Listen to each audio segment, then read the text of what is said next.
हाँ तो नमस्ते जी, आप लोगों का स्वागत है आपके अपने परिवार राम ऑनलाइन क्लासेस में। जैसा कि आप लोग को पता ही होगा कि आज हम लोग पढ़ने वाले हैं class 10th biology lesson number 5, जिसका क्या नाम है नियंत्रण और समन्वय। तो आज हम लोग जानने वाले हैं पादप में नियंत्रण और समन्वय। तो पादप में नियंत्रण और समन्वय के लिए कोई विशेष तंत्र नहीं होता, बल्कि उसमें क्या होता है, एक ओनली क्या होता है, हार्मोन्स होता है। ठीक है, उसमें क्या होता है, हार्मोन्स होता है। तो आज हम इन्हीं के बारे में पढ़ने वाले हैं कि पादप हार्मोन के बारे में पढ़ने वाले हैं। ठीक है, तो पादप में क्या होता है, कोई विशेष तंत्र नहीं होता, ओनली उसमें क्या होता है, नियंत्रण और समन्वय करने के लिए उसमें ओनली क्या होता है, हार्मोन्स होता है। ठीक है, तो पादप हार्मोन को मुख्य रूप से हमने कितने भागों में बांटा है, तो मुख्य रूप से 5 भागों में बांटा है। कितने भागों में बांटा है, 5 भागों में बांटा है। आपसे पूछ लिया जाए कि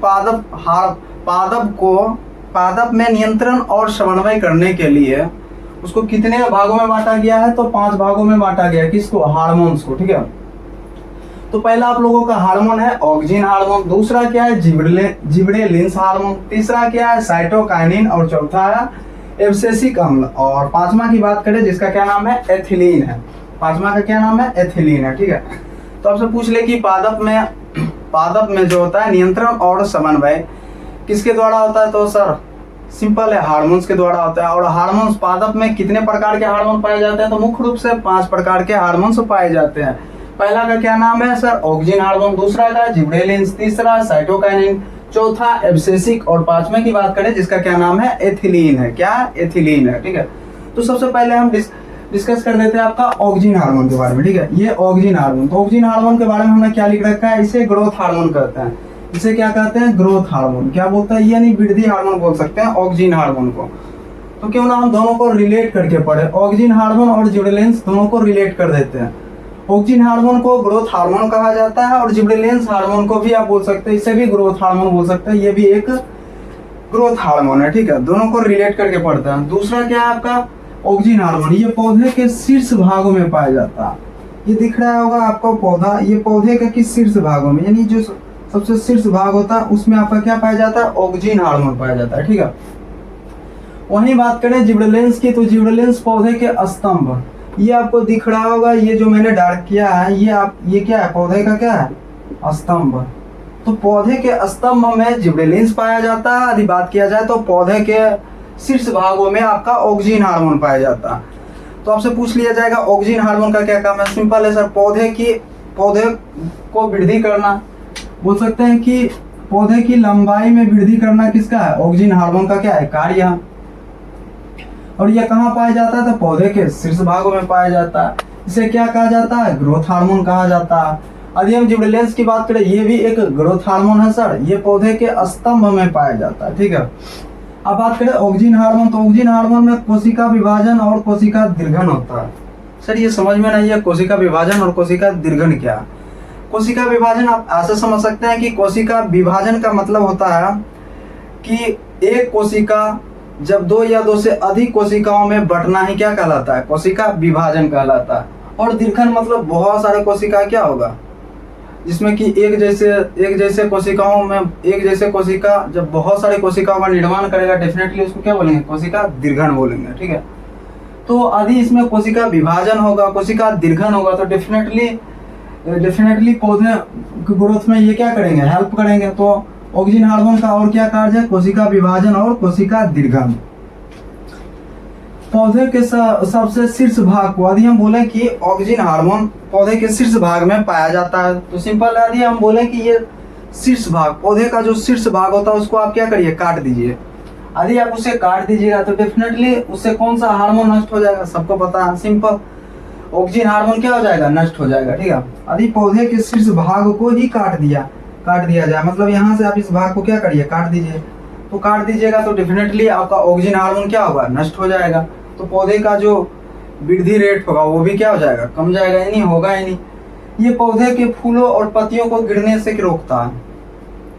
यदि हम बात करें तो ये फूल और पत्ती को गिरने से कौन रोकता है, तो आपका हो जाएगा ऑक्सिन हार्मोन। ऑक्सिन हार्मोन क्या करता है, फूल और पत्तियों को गिरने से रोकता है भाई, फूल और पत्तियों को गिरने से क्या करता है, रोकता है, कौन, ऑक्सिन हार्मोन। यदि हम जिबरेलिंस हार्मोन की बात करें हमने बोला था ये दोनों लगभग लगभग पैरेलल ही चलता है, जिसमें कोशिका विभाजन होता है और कोशिका दीर्घन होता है। ऑक्सीजन हार्मोन में भी कोशिका विभाजन होता है और जिबरेलिंस में भी कोशिका विभाजन और कोशिका दीर्घन होता है। यह ऑक्सीजन की तरह बीज रहित फल के उत्पादन में सहायक होते हैं। जिस तरह से ऑक्सीजन में भी बीज रहित फलों में सहायक होते हैं, ऑक्सीजन भी और जिबरेलिंस भी ऑक्सीजन हार्मोन की तरह बीज रहित फलों के उत्पादन में क्या होते हैं, सहायक होते हैं। और ये बड़े आकार के फल और फूल के विकास में क्या करते हैं, सहायक होते हैं। कौन? जिबरेलिंस। इन दोनों को मैं एक बार और रिपीट कर देता हूँ। ऑक्सीजन हार्मोन क्या है और जिबरेलिंस हार्मोन क्या है, दोनों को आप पैरेलल समझिएगा तो डेफिनेटली आपको समझ में आ जाएगा। ठीक है, ऑक्सीजन हार्मोन सर ये भी एक वृद्धि हार्मोन है और जिबरेलिंस भी क्या एक वृद्धि हार्मोन है। ठीक है, ऑक्सीजन हार्मोन पौधे के शीर्ष भाग में पाया जाता है, जिबरेलिंस हार्मोन पौधे के स्तंभ भाग में पाया जाता है, यानी स्तंभ भाग की लंबाई में वृद्धि करता है। ये पौधे की लंबाई में वृद्धि करता है। कौन? Oxygen hormone. और इसमें कोशिका विभाजन और कोशिका दीर्घन होता है। सेम सिचुएशन बोल सकते हैं, जिबरेलिंस में भी कोशिका विभाजन और कोशिका दीर्घन होता है। ये बात करें कि पौधे के यदि शीर्ष भाग, यदि मैं बोलता हूँ कि पौधे के शीर्ष भाग को आप क्या करिए, जिसको आप मुंडी बोल सकते हैं, उसको आप काट दीजिए। क्या करिए? काट दीजिए। तो डेफिनेटली आपका ऑक्सीजन हार्मोन क्या हो जाएगा, नष्ट हो जाएगा। और नष्ट हो जाएगा तो पौधे डेफिनेटली इसकी लंबाई क्या होगी, अवरुद्ध हो जाएगी, रुक जाएगा, सिंपल। और ये पौधे के फूल और पत्तियों को गिरने से रोकता है, यानी जो पौधे में जो फूल और पत्ती होता है, पूछेगा कौन से हार्मोन की वजह से वो नहीं गिरते हैं, तो डेफिनेटली आपका आंसर क्या होना चाहिए, ऑक्सीजन हार्मोन। ठीक है, जिबरेलिंस की बात करें तो ये बड़े आकार के फल और फूल के विकास में सहायक होते हैं। कौन? जिबरेलिंस।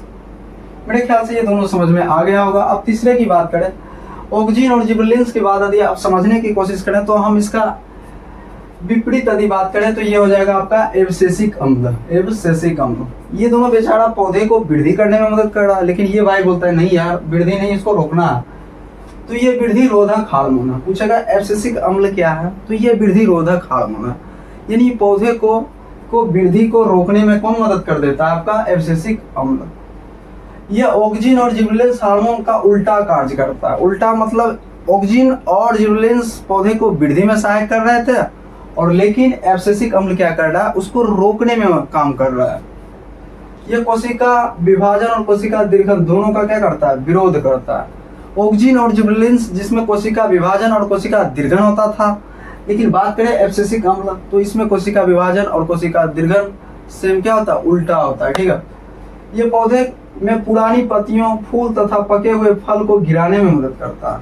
अभी आपको बताया कि ऑक्सीजन क्या करता है, पत्तियों और जो फूल होते हैं, उसको गिरने से रोकता है, लेकिन जिबरेलिंस बोलता है भाई नहीं नहीं नहीं, जो पत्ती और फूल होंगे, जो पुराने पत्ती और फूल और पके हुए फल को गिराने में मदद करता है। कौन? आपका एब्सेसिक अम्ल। ठीक है, मेरे ख्याल से आपको समझ में आ गया होगा। ठीक है, यदि हम बात करें साइटोकाइनिन की, तो साइटोकाइनिन की बात करें तो साइटोकाइनिन बहुत आसान है। अब इसको ऐसे समझिए, ये एक रक्षक हार्मोन, यानी पेड़ पौधा की आप बोल सकते हैं कि ये रक्षा करता है।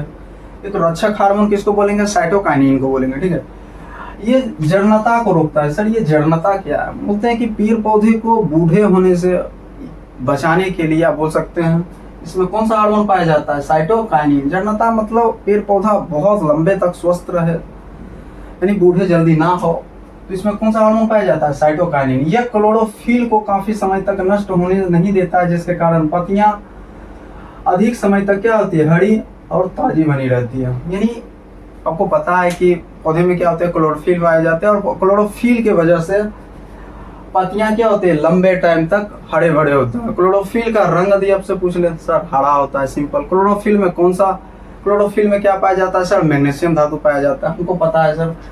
अब उसका इसका संश्लेषण पौधे के जड़ तथा बीज रहित भ्रूणपोष में होता है। संश्लेषण यानी जो साइटोकाइनिन का जो होता है, ये हार्मोन का संश्लेषण पौधे के जड़ों में और बीज रहित भ्रूणपोष में होता है। ठीक है, तो साइटोकाइनिन में 2-3 बात याद रखनी है। इसे रक्षक हार्मोन कहते हैं, यानी इसको रक्षा करने वाला हार्मोन भी कहते हैं। और ये जड़नता को रोकता है, यानी पेड़ पौधों को बूढ़े होने से बचाने के लिए क्या करता है, ये साइटोकाइनिन हार्मोन मदद करता है। और इसमें एक क्लोरोफिल पाया जाता है। क्लोरोफिल के कारण ये क्लोरोफिल साइटोकाइनिन में क्या होता है, ये क्लोरोफिल को काफी समय तक नष्ट नहीं होने देता है, जिसके कारण पत्तियों का रंग क्या होता है, हरा होता है, और पत्तियों अधिक समय तक हरी भरी और ताजी बनी रहती है, ठीक है। अभी हम बात करें लास्ट, तो आपका लास्ट क्या है, एथिलीन है, एथिलीन हार्मोन। एथिलीन की बात करें तो बहुत ही आसान है। एथिलीन हार्मोन को क्या बोलेंगे, ये गैस के रूप में पाया जाने वाला हार्मोन। आपसे के बोर्ड में पूछेगा कि गैस के रूप में पाया जाने वाला हार्मोन कौन है, तो आप बोलिएगा आराम से एथिलीन बोलिएगा, ठीक है। फलों को पकाने वाला हार्मोन सर एथिलीन हो जाएगा। कृत्रिम रूप से फलों को पकाने में कौन सा हार्मोन का उपयोग किया जाता है सर, एथिलीन हार्मोन का किया जाता है। आपसे पूछ लेगा गैसों के रूप में पाया जाने वाला हार्मोन, एथिलीन हार्मोन। यदि हम बात करें कि फलों को पकाने वाला हार्मोन, वो भी आप बोल लीजिएगा एथिलीन हार्मोन।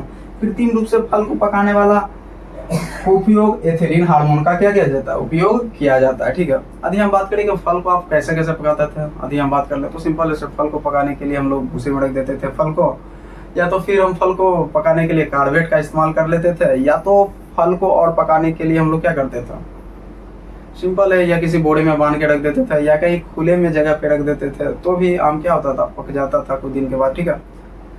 तो मेरे ख्याल से आप पादप हार्मोन के बारे में डेफिनेटली आप लोग समझ गए होंगे। तो आज की क्लास यहीं तक एंड करते हैं, और आप लोग से एक रिक्वेस्ट है कि वीडियो को लाइक करिए, और चैनल पर पहली बार है तो चैनल को सब्सक्राइब करिए। Thank you.